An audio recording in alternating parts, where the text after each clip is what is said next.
Comentando a nossa capacidade de recordar fatos, diz o Dr. Melvin S. Atwick, notável psicólogo publicitário, quando o anúncio desperta uma sensação agradável, tem uma chance muito melhor de ser relembrado. Quando esta sensação é desagradável, o leitor, ou ouvinte, tende a esquecer a mensagem do anunciante. O desagradável vem contra o que desejamos, e preferimos esquecê-lo. Em suma, é realmente fácil esquecermos as coisas desagradáveis simplesmente recusando a nos lembrarmos delas. Retire apenas pensamentos positivos do banco da memória. Deixe que os outros se apaguem, que a sua confiança, aquela sensação de dominar a todos, cresça cada vez mais. Você dá um grande passo para frente, na conquista do medo, quando recusa lembrar-se de coisas negativas, de ter pensamentos autodepreciativos. Porque existe gente que teme o outro. Que se encontra por trás da timidez. Que podemos fazer a respeito disso? O medo a outras pessoas é um grande medo. Existe, contudo, um processo de dominá-lo.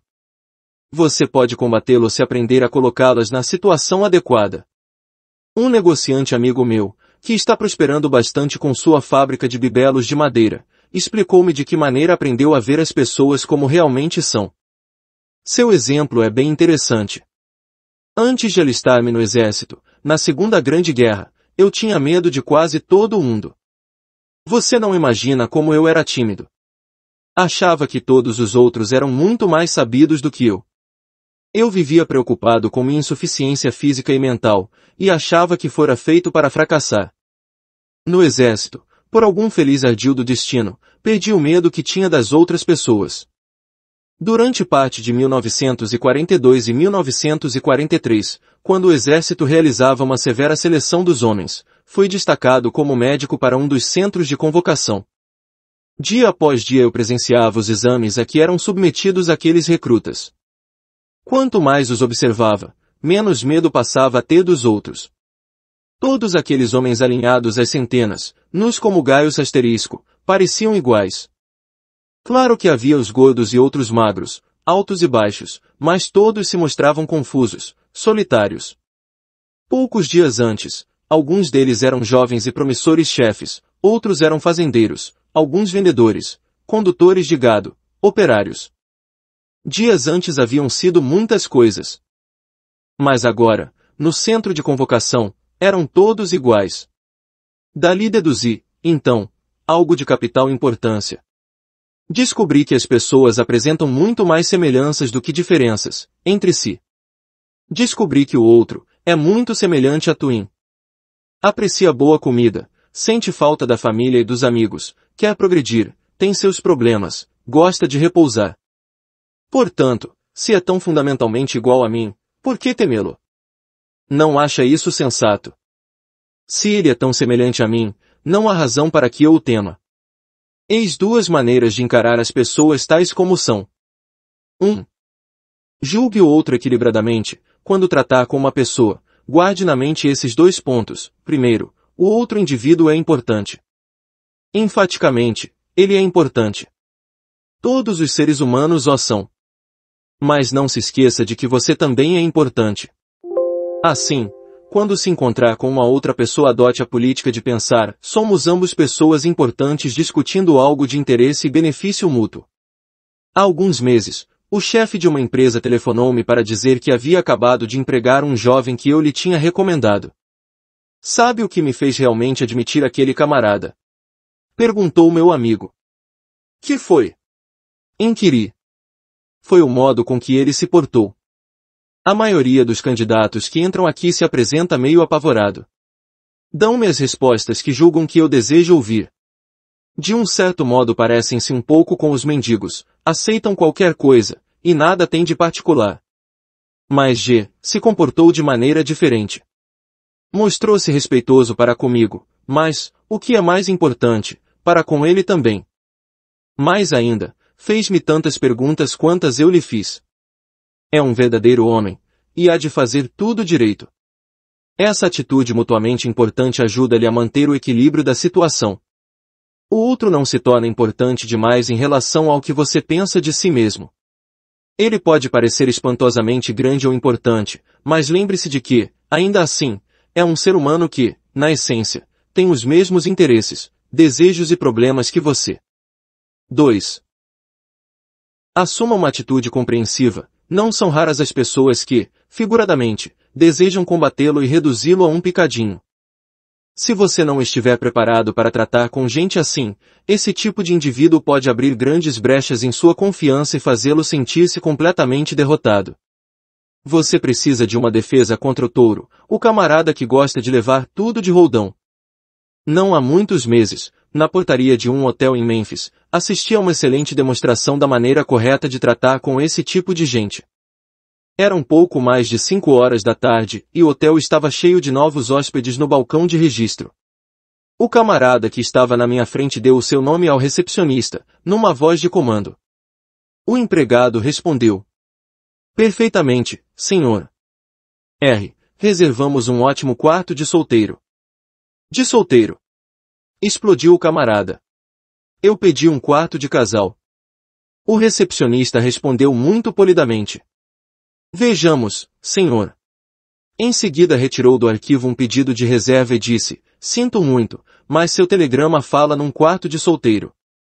Teria muito prazer em colocá-lo num quarto de casal, se tivéssemos algum vago. Acontece, porém, que não temos. Para o inferno, o que diz esse pedaço de papel? Continuou o hóspede irado. Eu quero um quarto de casal. Depois iniciou o célebre sabe com quem está falando, seguido do você vai ser despedido. Vai ver como vou pô-lo na rua. Ante aquele furacão verbal, o empregado respondeu da maneira mais delicada. É uma pena, meu caro senhor, mas nada mais fizemos do que seguir suas instruções. Por fim o hóspede, agora furioso de verdade, disse: eu não ficaria no melhor apartamento deste hotel mas agora que estou vendo como é mal dirigido. E saiu feito uma tempestade. Aproximei-me do balcão pensando que o empregado, que havia recebido a maior chicotada verbal pública que eu jamais presenciara, estaria completamente transtornado. Em vez disso cumprimentou-me com um dos mais delicados, boa noite, que já ouvi.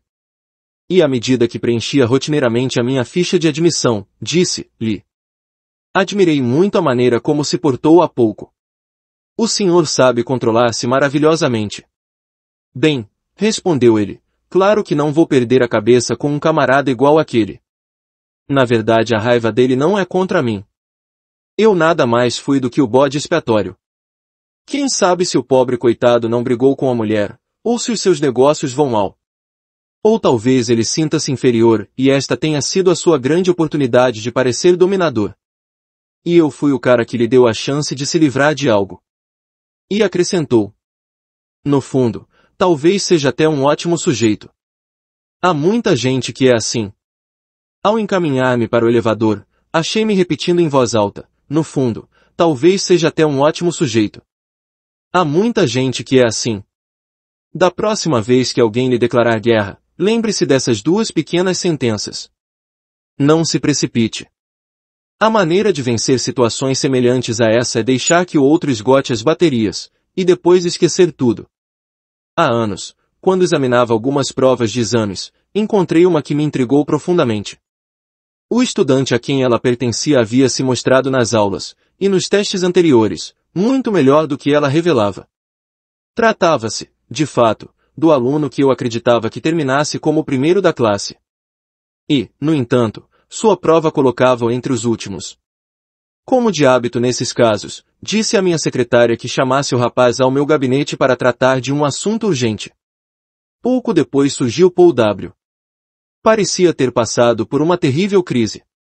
Fiz com que se sentasse confortavelmente e perguntei-lhe: que aconteceu, Paul? Jamais esperei que você fizesse uma prova igual a essa. Travando uma luta interior e olhando para os pés, Paul respondeu: depois que percebi que o senhor me pegou colando, fiquei acabado. Não pude mais me concentrar em nada. Palavra de honra, esta foi a primeira vez que colei, na universidade. Desejava tanto uma distinção que tentei essa fraude. O rapaz estava tremendamente abatido. Mas, uma vez que começou a falar, não parou mais. Creio que o senhor vai pedir a minha expulsão, não é? O regulamento da universidade reza que qualquer estudante que seja pegado em flagrante de cola, qualquer que seja ela, está sujeito à exclusão definitiva. Nesse ponto Paul passou a considerar a vergonha que isso causaria em sua família, a ruína que traria para a sua vida, e todas as demais consequências. Finalmente eu lhe disse: agora chega. Acalme-se. Eu não o vi colar. Até você entrar aqui e me contar isso eu ignorava a razão desse fracasso. Acredite-me, Paul, estou muito triste com o que você fez. E continuei. Paul, diga-me apenas uma coisa, que pretende você ganhar de sua experiência na universidade? Já um pouco mais calmo o rapaz respondeu. Bem, doutor, creio que o meu principal objetivo é aprender a viver, mas acho que fracassei completamente. Nós aprendemos de vários modos, disse-lhe, e acho que você aprendeu uma lição muito proveitosa do que ocorreu. Quando você pôs em prática o processo da cola, foi terrivelmente incomodado por sua consciência. Isso lhe deu um complexo de culpa que, por sua vez, quebrou sua confiança. Como você mesmo disse, acabou com você. Na maior parte das vezes, Paul, essa questão do que é certo ou errado é encarada do ponto de vista moral ou religioso. Agora compreenda, não estou aqui para lhe fazer um sermão sobre o que está certo ou errado. Vejamos, porém, o lado prático da questão.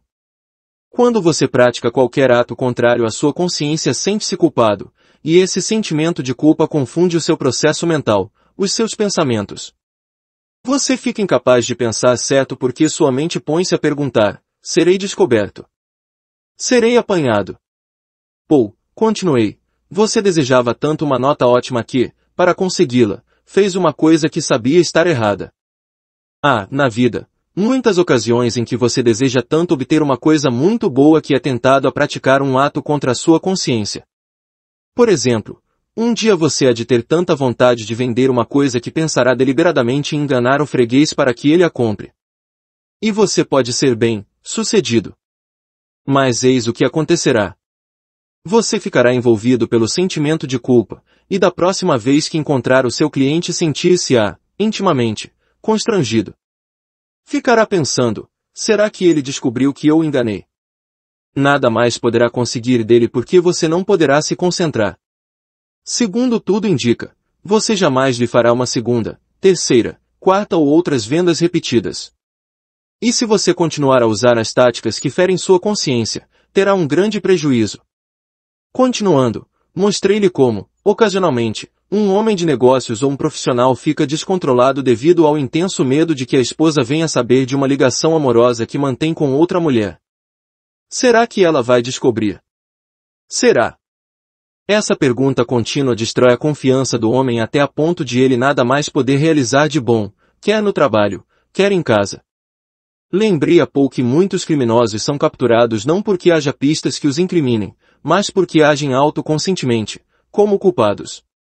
O sentimento de culpa os coloca na lista dos suspeitos. Existe, dentro de cada um de nós, o desejo de ser direito, pensar direito e agir direito. Quando agimos contra ele, colocamos um câncer que cresce em nossa consciência, devorando nossa confiança. Evite fazer tudo o que exija responder às seguintes perguntas. Serei apanhado? Será que descobrirão? Conseguirei sair-me disso? Não tente obter uma coisa ótima se para tanto for necessário violentar sua confiança. É um prazer dizer-lhe que Paul percebeu aonde eu queria chegar. Aprendeu o valor prático de fazer o que é direito. Propus-lhe então que fizesse outra prova, e, a sua pergunta. E sobre a minha expulsão? Respondi-lhe. Sei muito bem o que diz o regimento sobre a cola, mas se fossemos expulsar todos os estudantes que têm colado de uma ou de outra maneira, metade dos professores teria de ser dispensada. E se excluíssemos todos os estudantes que pensaram em colar, teríamos de fechar a universidade. Portanto, faça-me um favor, vamos esquecer o que se passou. Com prazer, respondeu ele. Em seguida, retirei de minha biblioteca um exemplar de 50 Years with the Golden Rule, e disse. Paul, leia esse livro e devolva-o depois. Veja como, segundo as próprias palavras de J. C. Penney, ele se tornou o homem mais rico da América, apenas fazendo o que era direito. A consciência se mantém satisfeita quando se faz o que é direito. E isso cria autoconfiança. Quando fazemos o que sabemos que está errado, duas coisas acontecem. Primeiro, sentimos-nos culpados, e esta culpa destrói nossa confiança. Segundo, os outros, cedo ou tarde, acabam descobrindo e perdem a confiança que tinham em nós. Proceda direito e mantenha sua confiança. Isso é pensar com vistas ao sucesso. Eis um princípio psicológico digno de ser lido mais de 25 vezes. Leia-o até ficar completamente saturado com ele, pensar confiantemente, agir confiantemente. O grande psicólogo, Dr. George W. Crane, em seu famoso livro, Applied Psychology, Chicago, Hopkins Syndicate, Inc., 1950, diz o seguinte: lembre-se de que as ações são as precursoras das emoções. Não se pode controlar essas últimas diretamente, senão através das ações. Para evitar essa tragédia tão comum, desentendimentos e desajustamentos matrimoniais, é preciso tomar conhecimento dos verdadeiros fatos psicológicos. Proceda corretamente todos os dias, que logo você sentirá os efeitos das emoções correspondentes. Se você e sua companheira, ou companheiro, realizarem diariamente as ações de se beijarem, se cumprimentarem sinceramente, e tudo o mais que integra pequenas cortesias, não necessitam preocupar-se com a emoção do amor. Você não pode agir com devoção, por muito tempo, se não se sentir devotado. Os psicólogos dizem que podemos modificar nossas atitudes modificando nossas ações físicas. Por exemplo, você sentir-se a mais sorridente, se sorrir, mais superior quando anda ereto do que se andar curvado. Do ponto de vista negativo, franza a testa com mais força e veja se não se sente mais franzido realmente. É fácil provar que as ações orientadas podem alterar as emoções. Os que têm vergonha de se apresentar podem superar essa timidez com confiança realizando 3 ações simples e simultâneas. Primeiro, aperte cordialmente e com firmeza a mão da outra pessoa. Segundo, encare-a diretamente. E terceiro, diga, muito prazer em conhecê-la. Essas 3 simples ações extinguem, automática e instantaneamente, a timidez. Uma ação confiante produz um pensamento confiante. Portanto, pense com confiança e haja da mesma forma. Proceda do modo pelo qual você deseja se sentir. Abaixo damos 5 exercícios para criar a confiança. Leia esses conselhos com todo cuidado, e depois, esforce-se por praticá-los e, destarte, criar autoconfiança. L. Sente-se na frente. Já reparou que nas reuniões, nas igrejas, nas salas de aula, e noutros tipos de assembleias, são sempre as últimas filas de cadeiras que se enchem em primeiro lugar. A maioria das pessoas se espalha pelas filas de trás para que não seja muito notada. E a razão do medo de ser notado é a falta de confiança. Sentar-se na frente faz adquirir confiança. Pratique isso. De agora em diante, adote como regra sentar-se na frente, o mais que você puder.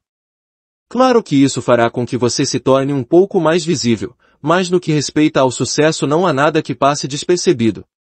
2. Habitue-se a encarar os outros. A maneira pela qual uma pessoa usa os olhos diz muito a seu respeito. Quando alguém não olha nos olhos, você instintivamente se pergunta: que está ele procurando ocultar? De que é que ele tem medo? Estará procurando tapear-me? Estará escondendo algo? O fato de se procurar evitar o olhar dos outros significa uma de duas coisas: ou, sinto-me fraco ao seu lado, sinto-me inferior a você, estou com medo de você, ou sinto-me culpado, fiz ou pensei algo que não quero que você saiba, estou com medo de que você possa ver através de mim. Você não se recomenda quando evita o olhar dos outros. Apenas diz: estou com medo. Não tenho confiança. Domine esse medo olhando os outros dentro dos olhos. Quando você olha alguém diretamente nos olhos, está dizendo: sou honesto e superior. Acredito no que estou lhe dizendo. Não tenho receio. Tenho confiança. Faça com que seus olhos trabalhem para você. Dirija-os diretamente aos olhos do seu interlocutor. Isso não apenas lhe conferirá confiança, fará também com que os outros confiem em você. 3. Ande 25% mais depressa. Quando eu era criança, constituía uma festa para mim ir à municipalidade. Quando estávamos de volta, no carro, muitas vezes minha mãe me dizia: Dave, vamos nos sentar um pouco ali para apreciar a gente que passa. Minha mãe era uma excelente observadora. E me dizia, veja aquele camarada. Por que pensa você que ele está preocupado? Ou então, que acha que aquela mulher vai fazer? Olha aquele. Parece que está todo confuso. Tomou-se uma verdadeira distração apreciar os transeuntes. E era muito mais barato do que ir ao cinema. Depois eu soube que essa era uma das razões por que mamãe fazia aquela brincadeira, e muito mais instrutivo. Ainda sou um observador dos que passam. De vez em quando me encontro estudando o comportamento das pessoas que se agitam nos corredores, salas de espera, calçadas etc. Os psicólogos relacionam a postura desleixada e o andar preguiçoso de um indivíduo com atitudes desagradáveis para consigo mesmo, para com o seu trabalho, ou para com as pessoas que o cercam. Mas também nos dizem que você pode modificar suas atitudes para com os outros, modificando a sua postura e a velocidade do seu movimento. Observe e verifique que a ação do corpo é resultado da ação da mente. Os indivíduos extremamente abatidos, sem eira nem beira, nada mais fazem do que arrastar-se e atropelar-se. Têm autoconfiança reduzida a zero. A média das pessoas possui o andar médio. Seu passo é médio. Tem a aparência das que realmente não se orgulham muito de si mesmas. Vem, então, um terceiro grupo, das pessoas que demonstram uma superconfiança. Essas andam mais rapidamente que a média. Parece que correm a maneira pela qual andam parece dizer. Vou a um lugar importante, fazer algo de importância. E, mais ainda, vou conseguir o que quero dentro de 15 minutos. Use a técnica de andar 25% mais rápido, para ajudar a adquirir autoconfiança. Jogue os ombros para trás, levante a cabeça, ande um pouco mais depressa e sinta como cresce a sua autoconfiança. Experimente e veja. Habitue-se a falar. No trato mantido com grupos de todos os tipos e tamanho, tenho observado que muitas pessoas dotadas de aguda percepção e capacidades inatas deixam de participar dos debates. Não é que elas não desejem juntar-se aos outros para participar das discussões. Trata-se de uma simples falta de confiança. Os calados e taciturnos pensam consigo mesmos, com certeza a minha opinião nada vale. Se eu disser algo, vou parecer um imbecil. Por isso vou ficar calado. Além disso, os outros provavelmente sabem mais do que eu, e não desejo que percebam a minha ignorância. De cada vez que o taciturno deixa de falar, sente-se mais inadaptado, mais inferior. Muitas vezes ele se promete que falará da próxima vez, promessa que, no fundo, sabe que não cumprirá. Isso é muito importante, de cada vez que ele deixa de falar, ingere mais uma dose de veneno contra a confiança. E cada vez confia menos em si. Mas, do ponto de vista positivo, quanto mais você falar, mais confiança adquire, e mais fácil se torna falar da próxima vez. Falar é a vitamina que cria a autoconfiança. Utilize essa maneira de fabricar a autoconfiança. Adote como regra falar em todas as reuniões a que você comparecer. Fale, diga algo voluntariamente, em todas as reuniões onde se trate de negócios, ou de problemas da comunidade e às quais você comparecer. Não faça exceções. Faça comentários, dê sugestões, faça perguntas. E não seja o último a falar. Procure ser o quebra-gelo, o primeiro a fazer um comentário. E não se preocupe com medo de fazer papel de bobo. Não o fará. Para cada pessoa que não concorda com o que você diz, há sempre outra que tem a mesma opinião que a sua. Deixe de se perguntar, devo falar? Em vez disso, concentre-se em atrair a atenção do líder do debate, de modo que você possa falar. Como treinamento especial para a arte de falar, junte-se ao levantador oficial de brindes, do seu clube. Milhares de pessoas adquiriram autoconfiança através de um programa planejado para falar com facilidade com os outros e para os outros. 4. Sorria francamente. Muita gente já tem ouvido, mais de uma vez, que um sorriso ajuda bastante. Já ouviram dizer que o sorriso é um excelente remédio para a falta de confiança. Contudo, muita gente ainda não acredita realmente nisso porque jamais tentou sorrir quando sente medo. Faça uma pequena experiência. Tente sentir-se derrotado, ao mesmo tempo, sorrir com franqueza. Não o conseguirá. Um sorriso franco confere-lhe confiança, destrói o medo, afasta as preocupações e combate o desespero. Um sorriso franco faz mais do que livrá-lo de mais sensações. Ele também funde, e de maneira instantânea, a oposição dos outros. Diante de seu sorriso franco, uma outra pessoa apenas não pode zangar-se com você. Ainda outro dia ocorreu-me um pequeno incidente que serve para ilustrar esse fato. Parei o meu carro num cruzamento, esperando que o sinal abrisse, quando de repente... Bam! O motorista do carro que vinha atrás de mim deixou o pé escorregar do freio, e pôs à prova o meu para-choque traseiro. Olhando pelo espelho retrovisor, vi-o saindo do carro. Eu também saí do meu e, esquecendo todas as regras, preparei-me para um duelo verbal. Confesso que me achava verbalmente pronto para reduzi-lo a pedaços.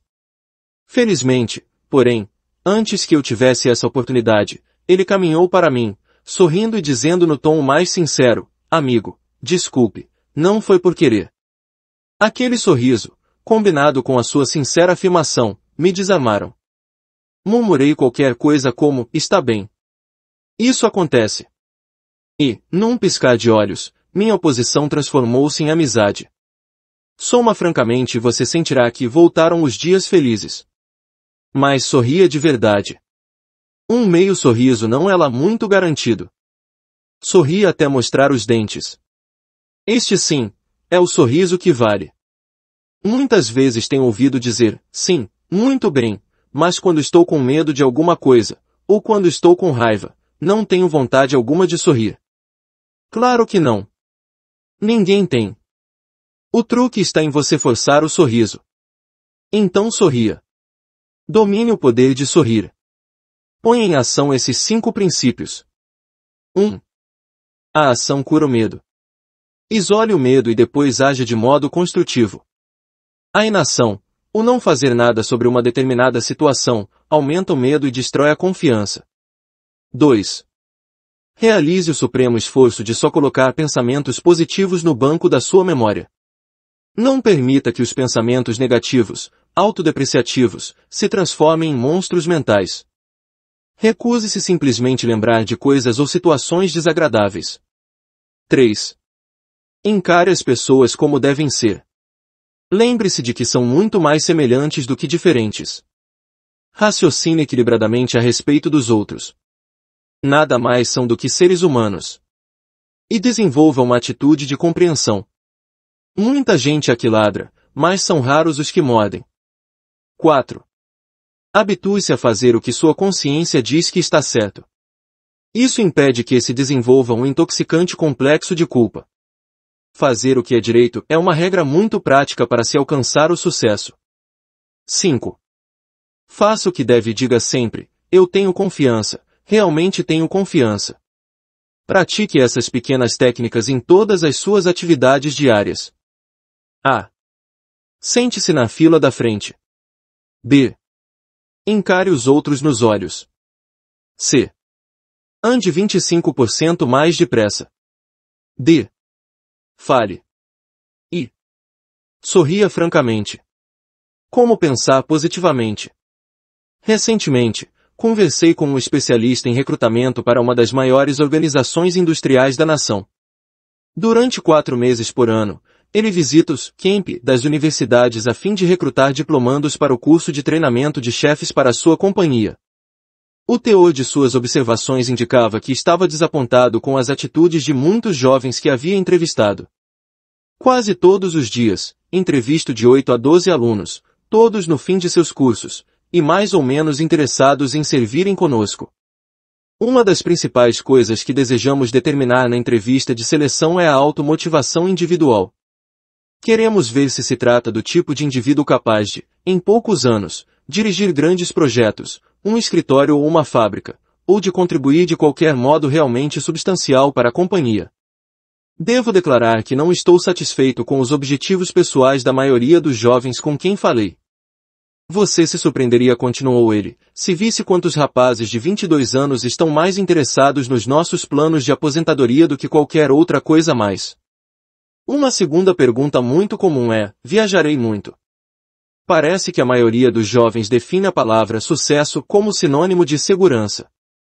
Acha que podemos arriscar-nos a entregar a companhia a homens assim? O que eu não consigo entender é porque os jovens de hoje são tão ultraconservadores, tão limitados nas perspectivas do seu futuro.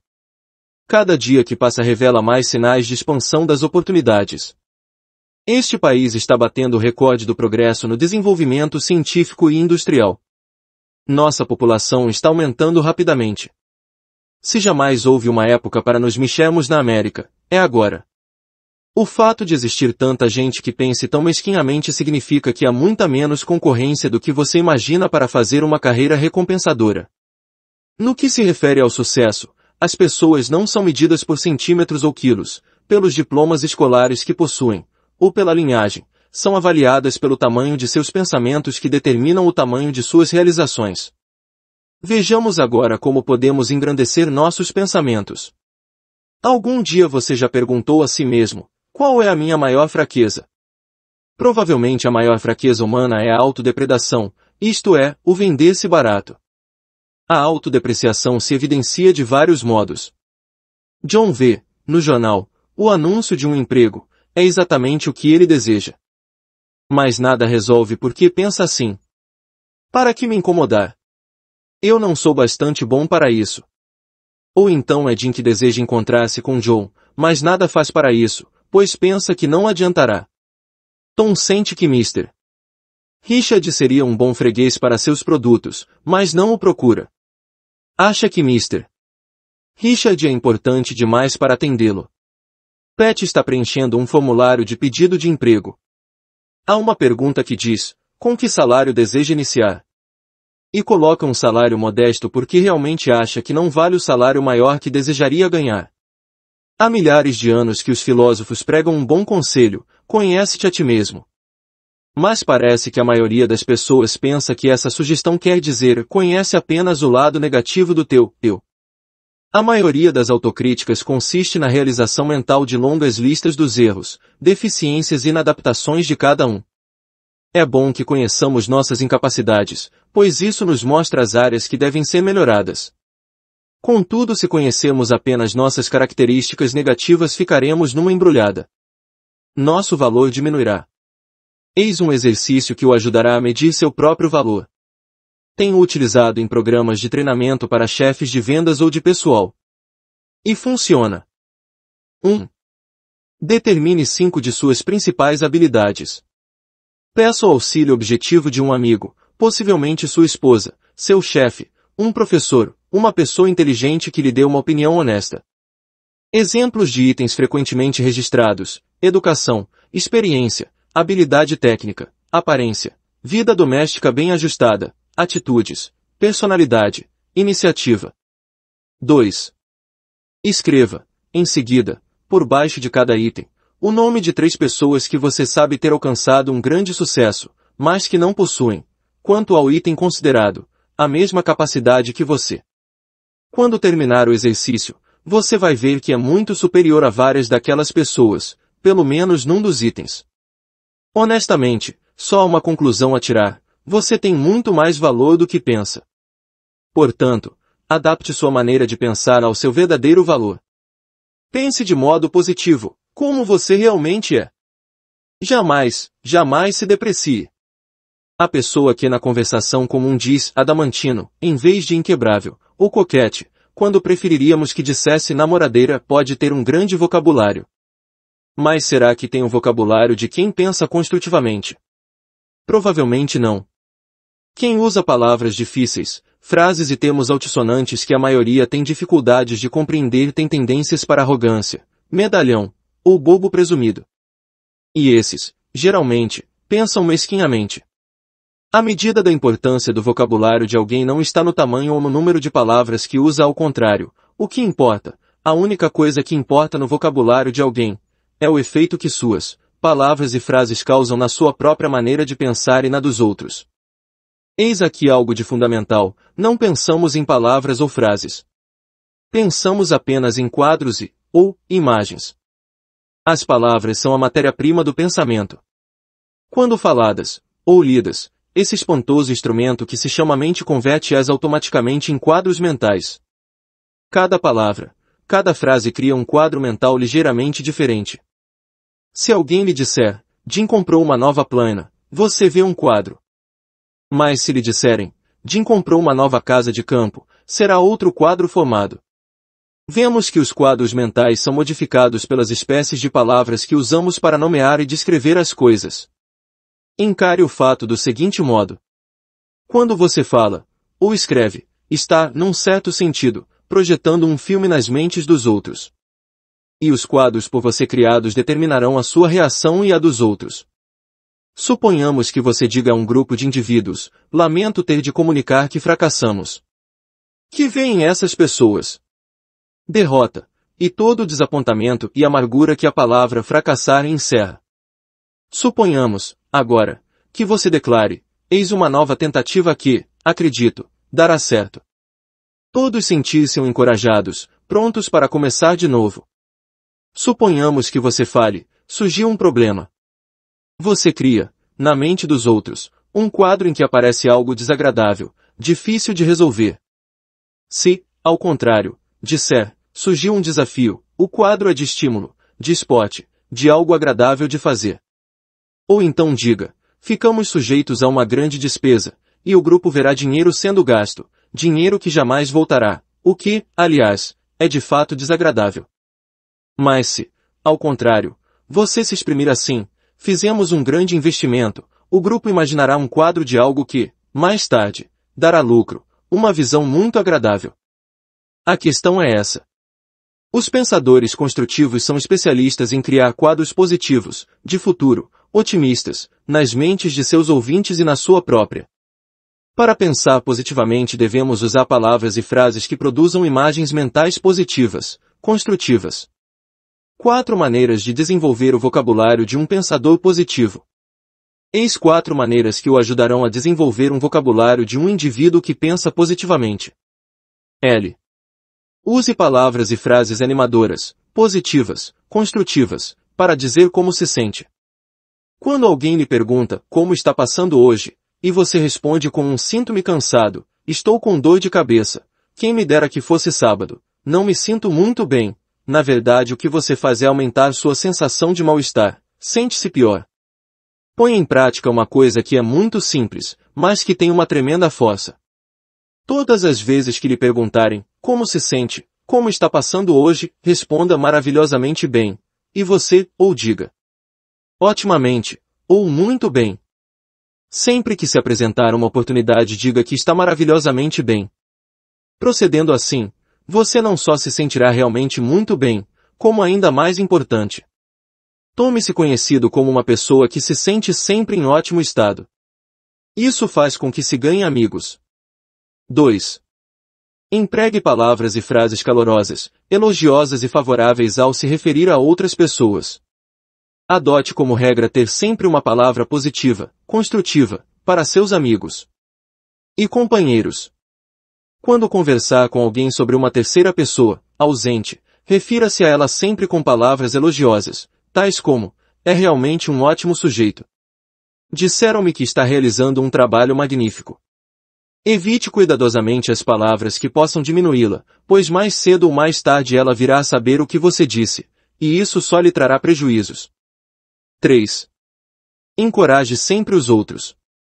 Não perca a oportunidade de cumprimentar e elogiar uma outra pessoa. Todo mundo anseia por um elogio. Tenha sempre uma palavra bondosa para sua esposa, ou esposo. Tome conhecimento das pessoas que trabalham com você e cumprimente-as. O elogio sinceramente feito é uma ferramenta para o sucesso. Empregue-a. Use-a cada vez mais. Elogie as pessoas pela sua aparência, por seu trabalho, realizações e famílias. 4. Empregue palavras positivas ao delinear planos para os outros. Quando alguém ouve dizer, temos boas notícias, a oportunidade não nos pode ser melhor. Suas mentes começam a cintilar. Mas quando escuta algo assim, gostemos ou não, temos de cumprir a tarefa, a projeção mental é sombria, aborrecida, reage de acordo com essas imagens.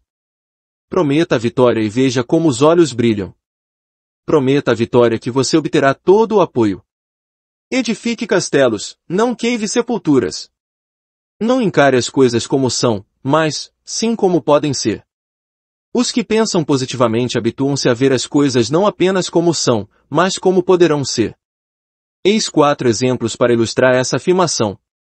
1. Que valoriza uma propriedade. Um próspero corretor de imóveis, especializado em propriedades rurais, demonstra o que se pode conseguir se nos habituarmos a ver algo onde pouco ou nada existe no momento em que se olha. Assim explica o meu amigo. A maioria das propriedades rurais existentes por aqui está arruinada e oferece muito poucos atrativos. Se eu tenho sido sucedido é porque não procuro vender aos meus clientes uma herdade tal qual ela é, ou está. Todo o meu plano de venda da propriedade é desenvolvido sobre o que ela poderá vir a ser. Se você se limitar a dizer, a fazenda tal tem X acres de terra, tanto de matas, e está situada a tantas milhas da cidade, eles não se interessarão nem a comprarão. Mas se você lhes mostrar um plano concreto de algo que eles possam fazer com a fazenda, conseguirá vencê-los. Deixe-me mostrar-lhe o que quero dizer. Assim falando, abriu a pasta e dela retirou um papel. Depois continuou. Esta fazenda é nova em nossa lista. É igual a muitas outras. Situa-se a 70 quilômetros do centro da cidade, tem a casa arruinada, e há 5 anos que se acha abandonada. Agora, veja o que fiz. Na semana passada, passei 2 dias lá, estudando o local. Percorri-a várias vezes, e observei as propriedades vizinhas. Estudei a localização da fazenda em relação às estradas existentes e planejadas. E perguntei a mim mesmo, para que servirá essa terra? Pois bem, do estudo feito, surgiram 3 possibilidades. Elas. A seguir ele mostrou-me 3 planos, perfeitamente datilografados e que pareciam bem compreensíveis. Um deles sugeria a conversão da fazenda num campo de equitação, apoiando a viabilidade da ideia com as seguintes considerações: uma cidade em crescimento, mais gosto para a vida no campo, mais dinheiro para a recreação, boas estradas.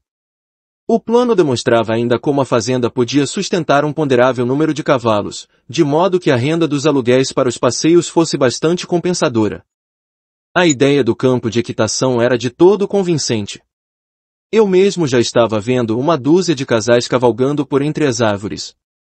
De maneira semelhante, esse arrojado vendedor desenvolveu um segundo plano, de um pomar, e um terceiro que era uma combinação de pomar e criação de aves.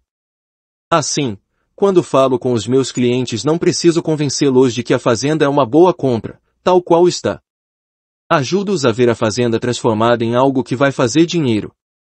E, além de vender mais fazendas mais rapidamente, o meu método de vender terras ainda oferece outra compensação. Posso vender uma fazenda por preço mais alto que os meus concorrentes. É natural que as pessoas paguem mais pela área e pela ideia do que hão de fazer com ela, por isso quase toda a gente quer entregar-me suas terras, e a minha comissão em cada venda que realizo é maior. A moral é esta: veja as coisas não como são, mas sim como poderão vir a ser. A capacidade de visualizar valoriza tudo. Quem pensa positivamente prevê sempre o que pode ser feito no futuro. Não fica empacado no presente. 2. Quanto vale um freguês? O diretor executivo de uma grande loja dirigia uma reunião de gerentes de vendas. Pode ser que eu esteja um pouco ultrapassado, dizia ele, mas pertenço à escola dos que acreditam que a melhor maneira de se fazer com que os fregueses voltem é atender-los amigável e cortesmente. Um dia, quando estava na loja, ouvi um caixeiro discutindo com uma freguesa que acabou saindo encolerizada. Logo depois, o referido caixeiro comentava com outro: não vou perder meu tempo com uma freguesa de $1,98 e trazer todo o estoque da loja para ver se achava o que ela queria. Ela não valia isso. Afastei-me, continuou o diretor, mas aquela observação ficou me martelando na cabeça. Fiquei pensando que o fato de nossos caixeiros considerarem os nossos fregueses pelo valor de suas compras, dividindo-os em categorias, como aquela freguesa de $1,98, constituía um assunto muito sério. Decidi que esse conceito devia ser imediatamente mudado.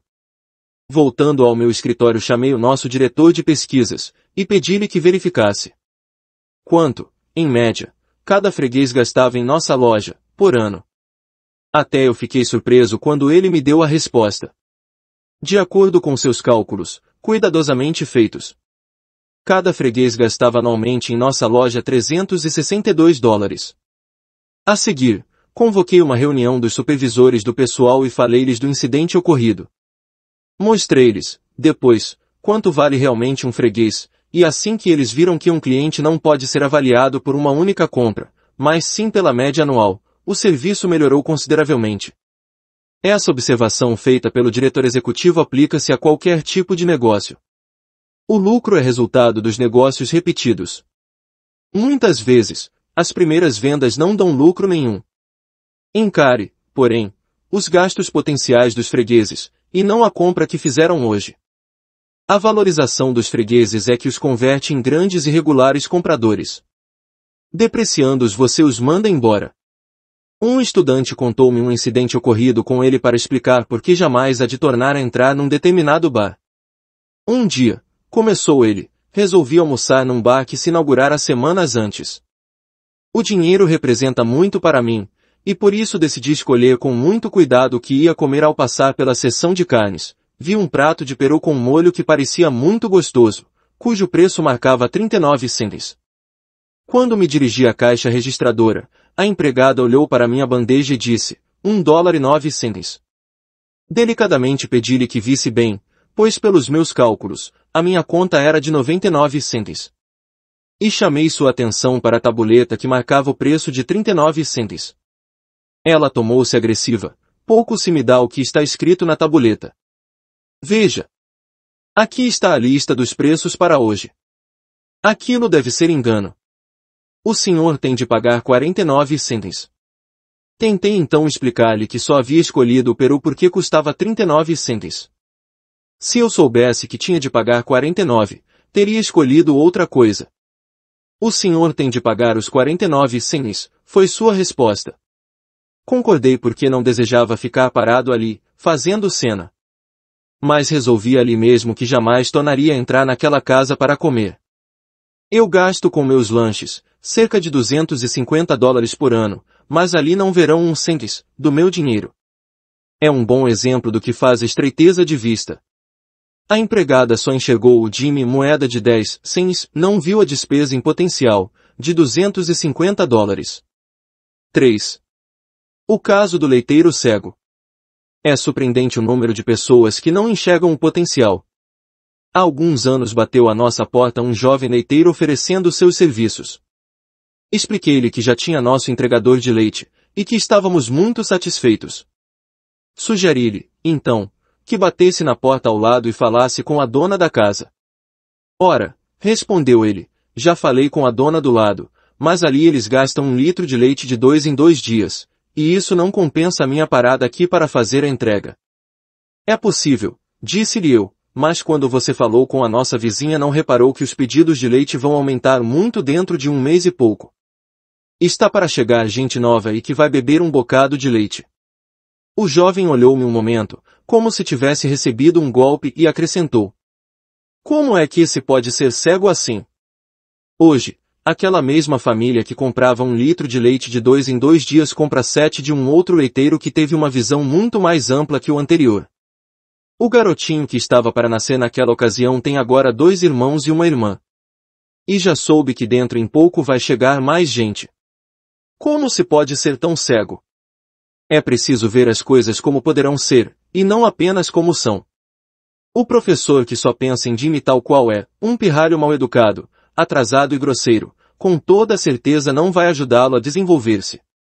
O que, porém, enxergar o que poderá ele vir a ser vai obter bons resultados. A maioria das pessoas que observa os caminhos do desvio só vê ali gente vencida, fracassada, sem esperança alguma. Mas uns poucos devotados enxergam algo mais, veem cidadãos que podem ser amparados e, por isso, realizam, às vezes, ótimos trabalhos de reabilitação. 4. Que determina o quanto você vale. Há algumas semanas, após uma sessão de treinamento, fui procurado por um jovem que me perguntou se podia dispensar-lhe alguns minutos, pois desejava falar comigo. Eu sabia que esse jovem, agora com 26 anos, tivera uma infância muito difícil. Além disso, sofrera vários infortúnios nos primeiros anos de adulto. E sabia ainda que se estava esforçando realmente para preparar-se um sólido futuro. Após havermos resolvido rapidamente seu problema técnico, nossa conversa passou a girar em torno de como as pessoas que têm poucas posses deviam encarar o futuro. Seus comentários forneceram uma resposta digna de ser ouvida. Item: tenho menos de $200 no banco. Meu emprego, como o de um empregado médio, não rende muito e não traz muita responsabilidade. Meu carro já tem 4 anos, e vivemos, eu e minha mulher, num apartamento apertado de um 2º andar. Mas, professor, continuou ele, estou decidido a não permitir que o que eu não tenho me impeça de progredir. Foi uma afirmação que me intrigou, e eu pedi que se explicasse. Melhor. O caso é esse, prosseguiu ele. Ultimamente venho observando os outros e notei o seguinte: os que não possuem muitas coisas olham para si como se encontram no momento presente. Nada mais enxergam. Não veem o futuro, vivem apenas o presente, miserável. Meu vizinho é um bom exemplo.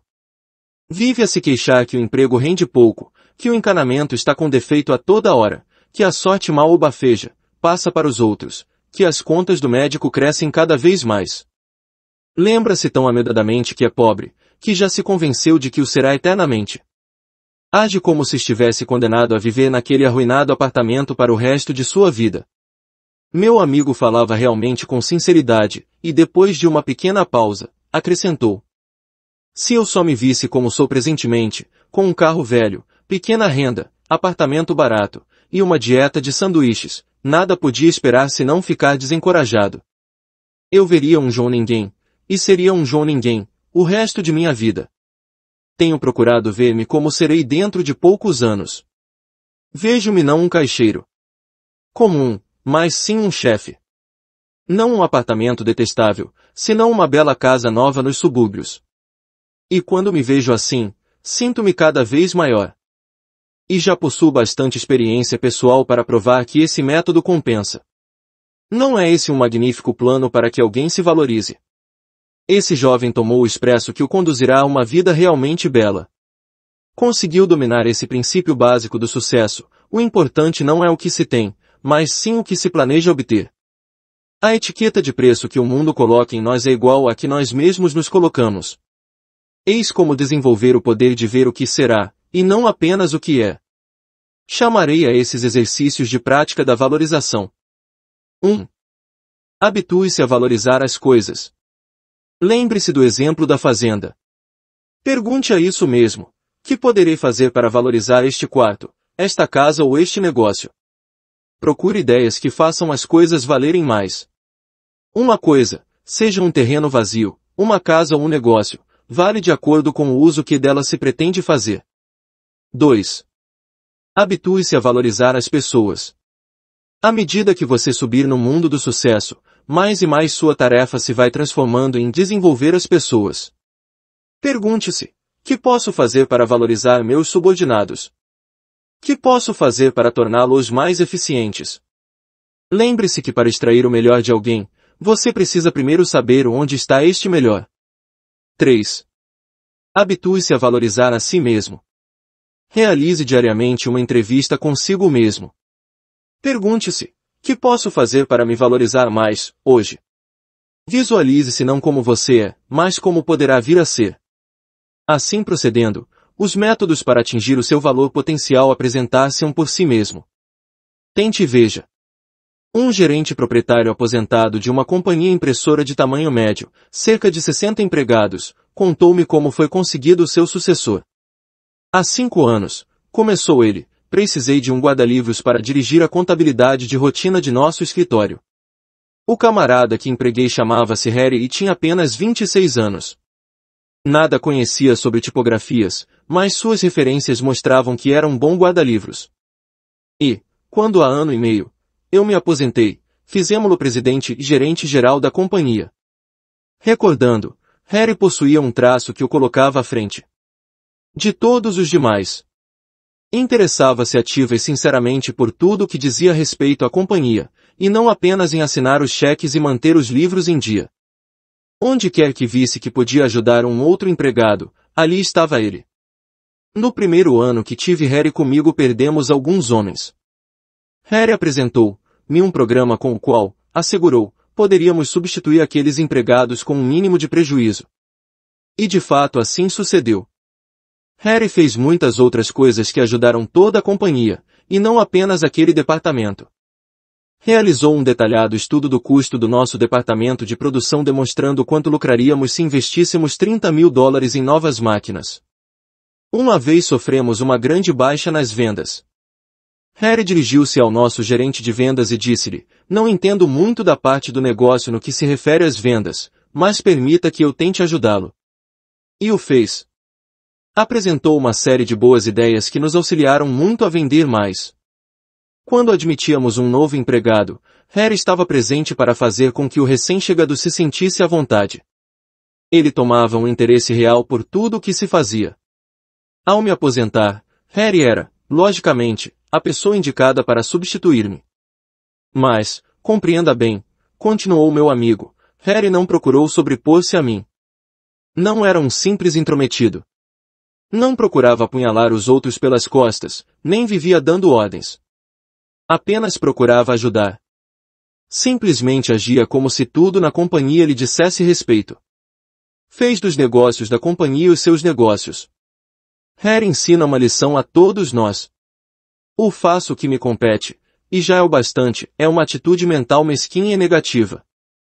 Os que pensam com largueza olham-se como membros do esforço de uma equipe, vencendo ou perdendo com ela, e não apenas consigo mesmo. Ajudam em tudo o que podem, mesmo que não haja uma recompensa imediata e direta. O camarada que dá de ombros e passa adiante um problema com a observação de "isso não me diz respeito", eles que se arranjem, não possui a atitude necessária para a liderança. Pratique isso. Habitue-se a pensar com largueza. Identifique os interesses da companhia com os seus próprios. É muito provável que muito poucas pessoas que trabalham em grandes companhias tenham por elas um interesse sincero e que não seja egoísta. Mas, no final de contas, relativamente só uns poucos se qualificam como pensadores positivos.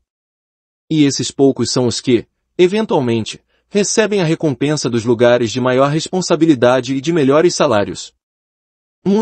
Muita gente potencialmente capaz deixa que as pequenas coisas, mesquinhas e insignificantes, bloqueiem o seu progresso. Vejamos 4 exemplos. 1. O que é necessário para fazer um bom discurso. Quase todo mundo desejaria ser capaz de falar bem em público. No entanto, a maior parte das pessoas não o consegue, e são péssimos oradores. Por quê? A razão é simples. Concentram-se nos aspectos triviais e insignificantes do discurso em vez de pensarem nos grandes e importantes.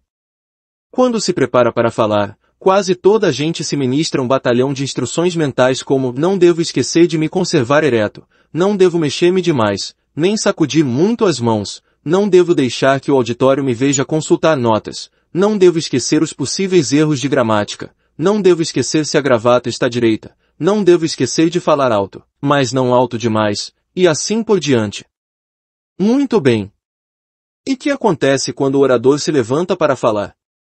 Fica apavorado porque se deu uma lista terrível de coisas que não deve fazer. Confunde-se e encontra-se silenciosamente perguntando: será que cometi algum engano? Em resumo, é um fracasso.